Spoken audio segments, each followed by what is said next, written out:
तब आपके पास डोमेन में कोई ऐसा नंबर हो जिसकी रेंज में आपके पास दो आंसर्स मिले। जैसे अगर यही ए यहाँ ए से भी होता और यही ए यहाँ बी से भी कनेक्ट होता तो तब ये फंक्शन ना होता। ठीक है। अभी ये फंक्शन है क्योंकि हर एक मेंबर के लिए हमारे पास एक ही आंसर मिल रहा है।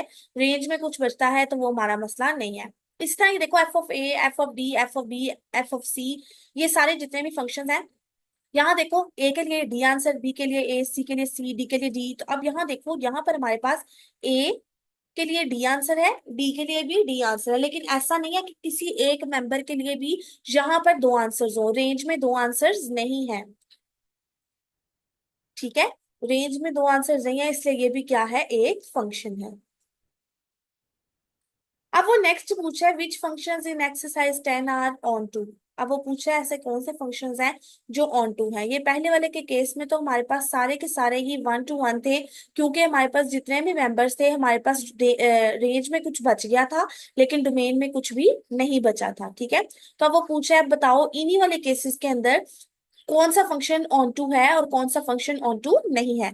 हाँ जी बच्चों, हमने ऑन टू के लिए देखना होता है, क्या देखना होता है कि क्या रेंज के सभी एलिमेंट्स कनेक्टेड है। तो देखो बेटा हर एक मेंबर यहाँ पर कोई ना कोई इमेज दे रहा है। ठीक है। और रेंज में कोई भी मेंबर नहीं बचा, इसका मतलब ये ऑन टू फंक्शन है। इस वाले केस में यहाँ रेंज में एक एलिमेंट ए बच गया है, इसका मतलब ये ऑन टू फंक्शन नहीं है। और उसके बाद नेक्स्ट अगर हम देखें थर्ड वाले में, तो थर्ड वाले में भी यहाँ पर हमारे पास एक, थर्ड वाले में भी हमारे पास यहाँ पर एक मेंबर ए बच गया है, इसलिए ये भी ऑन टू नहीं है। तो ऑन टू के लिए हमने क्या देखना है, यहाँ पर कोई भी मेंबर ना बचे। अगर बच गया तो ऑन टू, अदरवाइज वो ऑन टू नहीं है। ठीक है। उसके बाद नेक्स्ट देखो बच्चे, वो पूछ रहा है determine whether each of the following functions from G to G are 1 to 1 और नॉट। अब उसने आपको फंक्शंस दिए होंगे, आपने क्या करना है, f of n is equal to n minus one है। आपको पता है कि जब भी आप फंक्शंस को ऑन टू चेक करते हो तो कैसे करते हो, f of x is equal to f of y. ठीक है।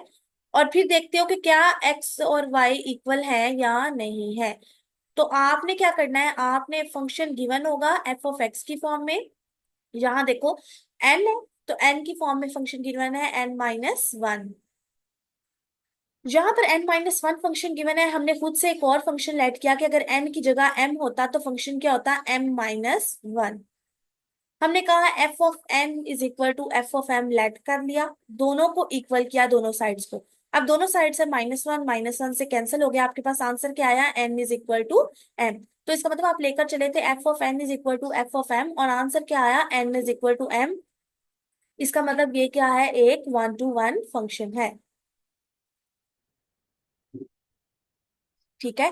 इसी तरह आप सेकंड वाला देखो, यहाँ पर है f of n is equal to n square plus one. हमने क्या कहा, हमने लेट कर लिया f of n is equal to f of m. ठीक है। तो अब एन की जब एन एफ ऑफ एन की बात हो रही है तो n square plus one, f of m की बात हो रही है तो एम स्क्र प्लस वन। तो यहाँ से दोनों साइड से प्लस वन से कैंसिल हो गया, आपके पास क्या बचा, n square is equal to m square. जब आप दोनों तरफ अंडर रूट लोगे तो आपको पता है स्क्वायर खत्म होता है तो बाकी क्या बचता है, आपके पास बाकी बच जाता है +-1 की फॉर्म में फंक्शन। जब आप दोनों तरफ अंडर रूट लेते हो, स्क्वायर रूट से कैंसिल हो जाता है, आपके पास प्लस माइनस का साइन आ जाता है। तो यहाँ n is equal to +-m आया है, जिसका मतलब ये हुआ कि n की एक वैल्यू के लिए आपके पास दो फंक्शंस आ रहे हैं, ये 1 to 1 नहीं है। अगर हमें मिल जाता n is equal to m तब ये 1 to 1 हो जाता, इस केस में ये 1 to 1 नहीं है।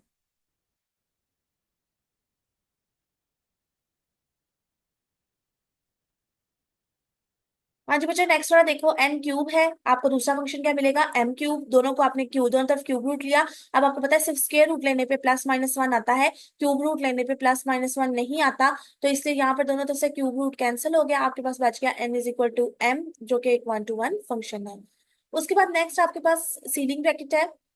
सीलिंग ब्रैकेट के अंदर आपके पास n/2 गिवन है। ठीक है।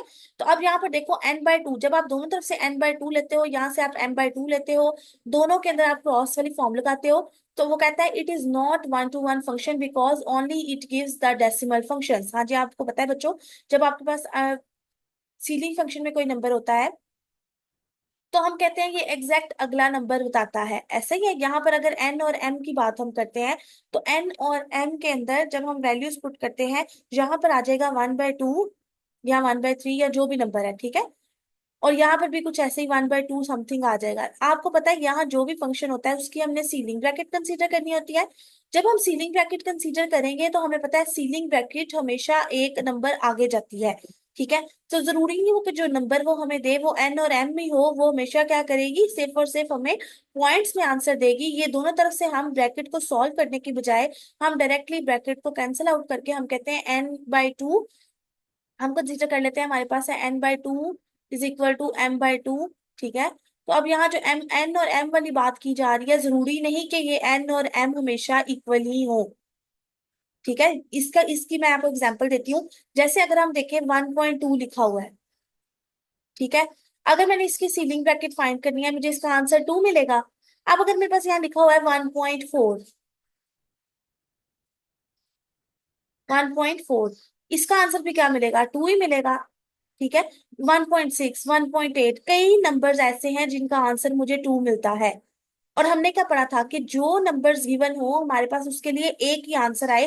लेकिन यहाँ देखो हमें कई सारे नंबर्स ऐसे मिलते हैं जो कि इस फॉर्म के हैं, 1.2, 1.4, इनकी जब जब हम सीलिंग फंक्शन लेंगे हमारे पास हमेशा 2 आएगा। तो हम श्योर नहीं है कि यहाँ पर नंबर क्या है, ठीक है। इसलिए हम कहेंगे कि सीलिंग फंक्शन के केस में, या सीलिंग के अलावा फ्लोर फंक्शन के केस में भी हमें श्योरिटी नहीं होती कि वो onto function, 1 to 1 function है या नहीं है। इसलिए हम क्योंकि श्योर नहीं होते, इसलिए हम कहते हैं कि ये हमारे पास 1 to 1 फंक्शन नहीं है, ठीक है बच्चों। तो इसके 12 तक क्वेश्चंस आपने नेसेसरीली करने हैं, लाजमी करने हैं। हर टाइप का हमने एक क्वेश्चन कर लिया है, ठीक है। तो अब आपने इससे बाकी क्वेश्चन इससे रिमेनिंग करने हैं। अब आपके पास एक छोटा सा काम और है, जिसके बाद आज हमारा 2.2 चैप्टर खत्म हो जाएगा। हमारे पास 2.4 है सीक्वेंस और सीरीज वाली, जो कि आपने अपनी जो मैंने आपको असाइनमेंट बनाने के लिए की दी थी, आपने उसमें सॉल्व की थी, ठीक है। तो अब देखो यहाँ पर 2.4 है, हमें पता है 2.4 के आपने इस तरह के क्वेश्चंस किए हुए हैं, देख के ही आपको पता लग रहा है, ठीक है। आपके पास एक ए एन गिवन है, आपने इसकी टर्म्स फाइंड करनी है, नंबर ऑफ टर्म्स फाइंड करनी है, आप कर सकते हो। ए नॉट पुट करना है, A1 पुट करना है। हर अगर ए नॉट पुट करना है तो एन की जगह पर 0, A1 पुट करना है एन की जगह पर 1, A4 पुट करना है तो एन की जगह पर 4। तो ये क्वेश्चंस आपको मैंने पहले भी करवाए हुए हैं, ठीक है। तो आपने इसके फर्स्ट 2 क्वेश्चंस फॉर प्रैक्टिस करने हैं, ठीक है। मैम 2.3 के पास 1 to 12 क्वेश्चन करते हैं, नहीं बेटा, उसका 2.3 के question number 1, 2 and then 8 to 12 question करने हैं, ठीक है। 2.3 के क्वेश्चन नंबर 1, 2 देन 8 to 12 तक क्वेश्चन करने हैं, ठीक है। ये आपने नेसेसरीली करने हैं। उसके बाद अगर आपके पास टाइम बचता है तो आप अपनी मर्जी से, आपको नोट्स प्रोवाइड किए गए हैं, आप अपनी मर्जी से अपनी प्रैक्टिस के लिए जितने करना चाहो कर लो, लेकिन इतने काम बस काम आपने जरूर करने हैं, ठीक है। ये वो तो तमाम क्वेश्चंस मैंने आपको करवाए हैं जिनसे आपका कंसेप्ट मुकम्मल तौर पर क्लियर हो जाता है, ठीक है। तो आप उसके बाद जब जितना आपके पास टाइम बचेगा आप उस हिसाब से क्वेश्चंस कर लेना, ठीक है। तो आपने ये जो एक्सरसाइज है, ये जो क्वेश्चंस हैं सीक्वेंस और सीरीज वाले, ये आपने 1 से लेकर 4 तक क्वेश्चंस करने हैं। सीक्वेंस वाले चैप्टर की जो एक्सरसाइज मैंने आपको दी थी ये उससे रिलेटेड है। जब भी आपने नंबर ऑफ टर्म्स फाइंड करनी है, इनकी जगह 1, 0, 2, 3, 4 सब कुछ पुट करते जाना है और आंसर्स आते जाएंगे। ये बच्चों वाले क्वेश्चन हैं, इसलिए मैं ये एक्सरसाइज आपको पहले भी एक बार असाइनमेंट के तौर पर करवा चुकी हुई हूँ, और आप इससे पहले सीक्वेंस वाले चैप्टर में भी कर चुके हुए हैं, इसलिए मैं इस पर इतना फोकस नहीं कर रही। आपने इसके 1 से लेकर 4 तक क्वेश्चन करने हैं, ओके बच्चों। जहां से फिर भी समझ नहीं आती, कोई एग्जाम्पल समझ नहीं आती, आप मुझसे पूछ सकते हो, ठीक है। कल वाले क्वेश्चंस मैं इसलिए ध्यान से नहीं देख सकी क्योंकि मेरा फोन खराब हो गया था, तो मतलब स्क्रीन टच नहीं हो पा रही थी ना। तो अभी जब मैं आज फोन परचेज कर लूंगी, फिर उसके बाद मैं आपके तमाम मैसेजेस पीछे वाले भी देखूंगी। तो उसके बाद फिर मैं इंशाल्लाह आपको पिछले सवालों के भी जवाब दे दूंगी, ठीक है। ओके क्वेश्चंस बच्चों ओहो, ओके बच्चों, आज के लिए इतने क्वेश्चंस दी। आप लोग अपनी अटेंडेंस मार्क कर लो जल्दी से, ठीक है। फिर मैं आपकी अटेंडेंस नोट कर लूँ, फिर उसके बाद मैं आपको नेक्स्ट। जी बेटा, मैम सबसेट की इवेंट डायग्राम समझा दें एक बार। ओके बच्चों, मैं समझा देती हूँ, एक सेकेंड। आप लोग साथ साथ अटेंडेंस मार्क कर लो, साथ साथ सबसेट वाली चीज देख लो। ये मेरे पास सबसेट है, ये मेरे पास कोई भी यूनिवर्सल डायग्राम है यू, जिसके अंदर यूनिवर्सल सेट यू है, ठीक है। इसके अंदर दो मेंबर्स हैं, एक है ए, एक है बी। ये ए बी का सबसेट कब होगा? जब पूरा का पूरा बी इस ए के अंदर मौजूद होगा। ठीक है। अभी देखो ये दोनों अलग अलग सेट है, तो ये सबसेट नहीं हो सकते। अगर मैं इसी तरह की एक और लाइन ड्रॉ करूं, सॉरी एक और डायग्राम ड्रॉ करूं जिसके अंदर ये ए है, ये बी है। ठीक है। अब देखो ये आपके पास ज्वाइंट सेट है, लेकिन सबसेट अभी भी नहीं है, क्योंकि सबसेट होने के लिए जरूरी है कि पूरा का पूरा बी ए के अंदर मौजूद हो, लेकिन पूरा का पूरा बी ए के अंदर मौजूद नहीं है। इसी तरह अगर मैं सबसेट्स की बात करती हूँ, तो सबसेट के लिए जरूरी है जब मैं कहूँ A is subset of B, A is subset of B. ठीक है।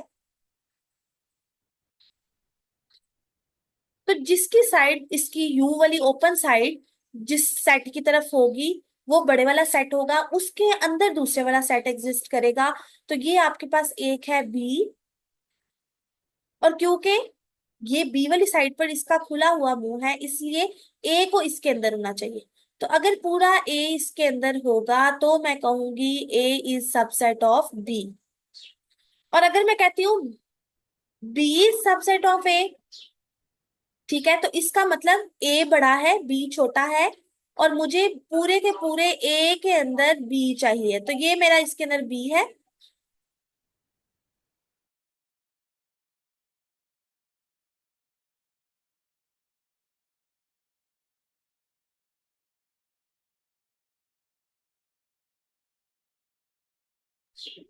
तो यहाँ देखें ये इसके अंदर बी है, ये ए है, क्योंकि ए के अंदर बी है, तो ये हमारा पूरा का पूरा बी सेट है।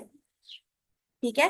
तो जब भी आप वेन डायग्राम बनाते हो, अगर आपको इसमें फिर भी थोड़ी सी कंफ्यूजन है, तो मैं आपको नेट से एक वीडियो कोई भी लिंक सेंड करूंगी जिसके अंदर आपका सिर्फ वेन डायग्राम वाला पोर्शन बेसिक बेसिक बताया हो, ताकि आपकी मजीद क्लियरेंस हो सके। ठीक है।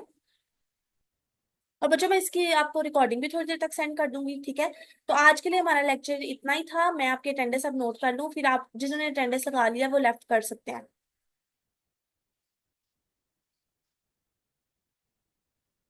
ओके गर्ल्स, फिर आप लोग नोट्स बनाकर मुझे ग्रुप में शेयर कर दीजिएगा, ताकि मैं आप लोगों की अटेंडेंस रजिस्टर पे भी मार्क कर लूँ। ठीक है। ओके गर्ल्स, अब मैं म्यूट कर रही हूँ खुद को, और आपकी अटेंडेंस मार्क कर रही हूँ। जिन्होंने अटेंडेंस मार्क कर लिया है वो लेफ्ट कर सकते हैं।